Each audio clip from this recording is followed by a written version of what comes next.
Dear friends in the Dharma, TheSiddhartaRoad.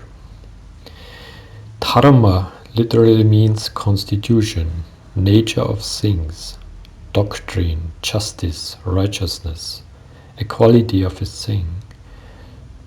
Dharma is the liberating law discovered and proclaimed by the Buddha.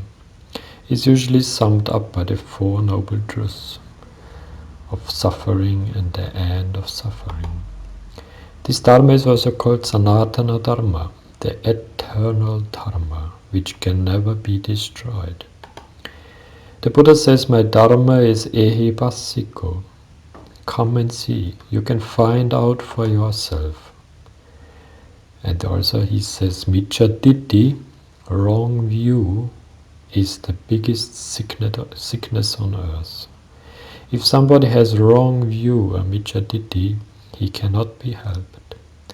Micchaditti is a wrong or evil view that rejects the pure Dharma.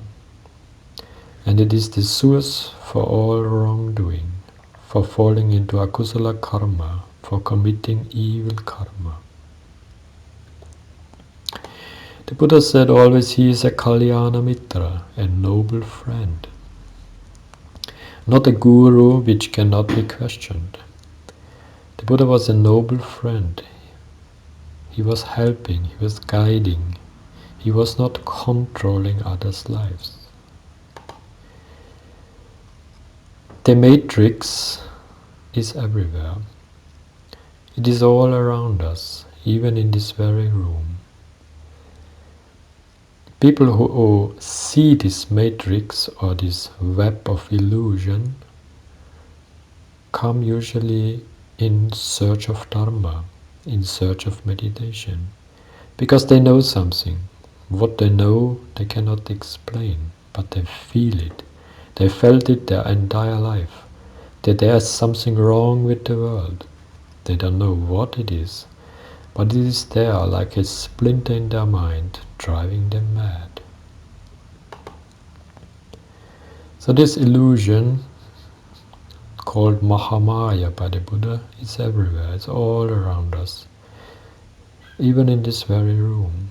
It is there when you look out the window, when you watch television, when you go to work, when you go to church, when you pay your taxes. It is the world that has been pulled over your eyes to blind you from the truth. The truth that you are a slave. Like everyone else, people are born into bondage, born into a prison that cannot be smelled, tasted or touched. A prison for your mind. Unfortunately, nobody can be told what the matrix is. You have to see it for yourself. The Buddha says, I can only show the way, but everybody has to experience it for him or herself.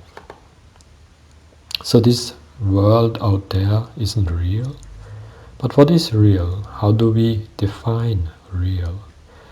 If you are talking about what you can feel, what you can smell, taste and see, then real is simply electrical signals interpreted by your brain. The stadium on which it all plays out is the human mind. The only way to control billions of people is to control their perception. Enlightenment is the way out. Enlightenment is nothing which we have to find. We are divine. The Buddha nature is within us. All we have to do is remove the barriers, the obstacles, and you will be free. Liberation can only be gained by practice, never by mere discussion. Only through meditation one can learn how to free the mind from the tensions and prejudices that disturb the flow of daily life. By going deeper into meditation, one discovers how to live each moment peacefully, productively and happy, and one can progress towards enlightenment. Renunciation, called albecchata, is necessary in one's life in order to make progress in meditation. This means a change of behavior. Buddhism also began with renunciation. The Buddha left the palace of luxury. He cut off his long hair. He cast off his fine garments. He sent back his horse. He crossed the river and became a new person. Everything that leads away from desire is Dharma. Everything that increases desire is leading away from Dharma. Contentment is natural wealth. Luxury is artificial poverty, from Socrates. All what the Greek philosophers used to say is know thyself. Direct experience of reality is essential. From superficial apparent cross reality to subtler and subtler realities, up to the subtlest reality of mind and body. 2500 years ago in northern India, Buddhism was born. The new movement spread rapidly in its early days, and it has become one of the most enduring and successful of such movements in history, older than Christianity or Islam, and more international than Judaism or Hinduism or Confucianism. It spread so quickly because of the depth of inspiration of its founder, the clarity of its message, and the purity of the Dharma contained in this message. Buddhism means nothing else than the way to enlightenment. We can call it a religion, or we can call it a way of life, a vision, a philosophy of human perfection.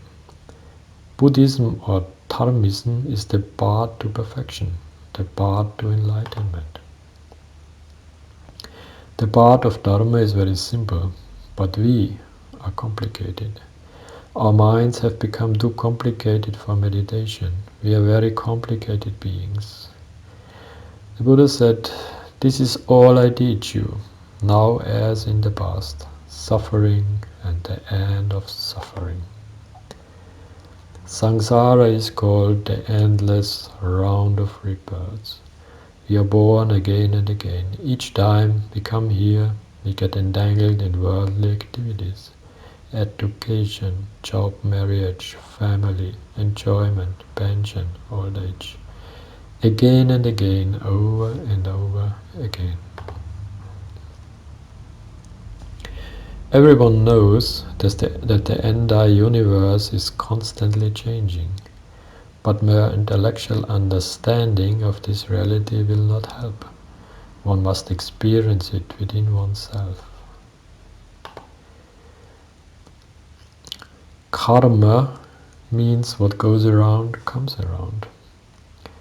Whatever karmic energy we put out there, that will come back to us. We cannot escape from our karma. Whatever we do, good or bad, that will come back to us. Dr. Bruce Goldberg says this: if you don't believe in karma or reincarnation, don't worry. Probably you will in your next life.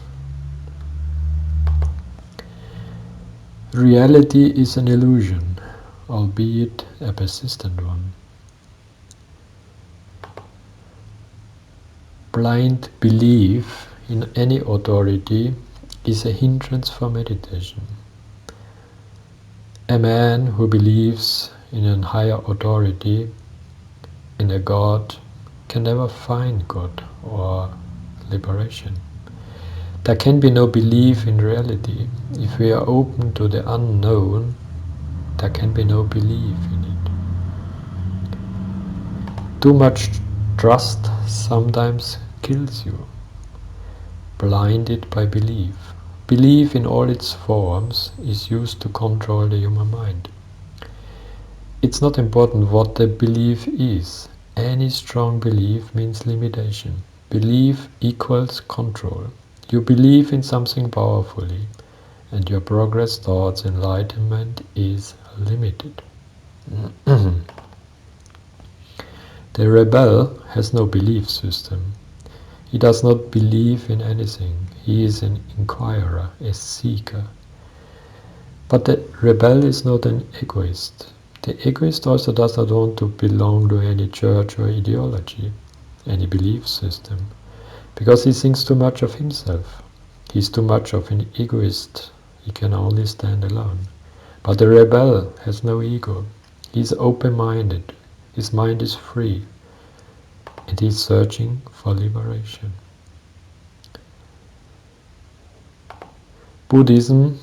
Therefore, in Buddhism, personal training and global intervention function together. They need each other. The right kind of Buddhism is not the property of this or that sect. The right Dharma does not belong to anyone. The ideal Sangha, the group of monks, is a group of enlightened people, acting together for the benefit of the world. Sanghas form a matrix. They are groups within groups to create a country without a territory. Plato says, for a man to conquer himself is the first and noblest of all victories. And Aristotle says, all men by nature desire knowledge. But wherever we go, we see people, masses of people, who think they are in charge of their destiny. If you ask any one of them, most will say, sure, I'm in charge of my life. But they never ask the big questions. Why I am here, where I am going. We only think we are in charge of our lives, but the invisible prison does exist, the matrix of control. You can see it. You cannot see it because you are trained not to see it. There is a war on consciousness out there. They are out for your mind. As long as man has not got a center, divorced from his own center, not aware of how his consciousness is manipulated, he will remain open to this kind of manipulation. So the gap between the outsider, who is sane, and the insane is getting wider and wider. So much so that people can't believe the world they're walking around in. And people say, I can't handle this, I can't work, terrible these people, all idiots. So we should decide, do we want to walk the karmic path or the dharmic path? Do we want to live in accordance to the dharma or do we want to live against it? If we walk the Siddharta-Road, the road of Dharma, then we will get happiness, peace, prosperity and joy in our life. Prince Siddharta walked away from the palace. He walked the Siddharta-Road to Buddhahood. He became fully enlightened as Sammasambuddha. In Buddhism we use the word Uttari Manusya Dharma, which means the superhuman state of mind. Manusya means a being with a higher mind. But unfortunately there are many people out there who never use this higher mind. They live like lower beings and have never any thought of dharma or enlightenment. So the purpose of our life is to get liberation, freedom and nirvana. I just believe in me and my experience, consciousness and me and consciousness. That's my reality. Remember who you are, where you are and where you come from. Infinite love and compassion, wisdom and understanding. Noble and peaceful life is the true path. Everything else is illusion.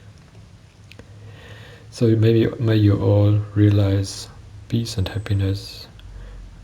May you realize nirvana in this very life. Sadhu, sadhu, sadhu.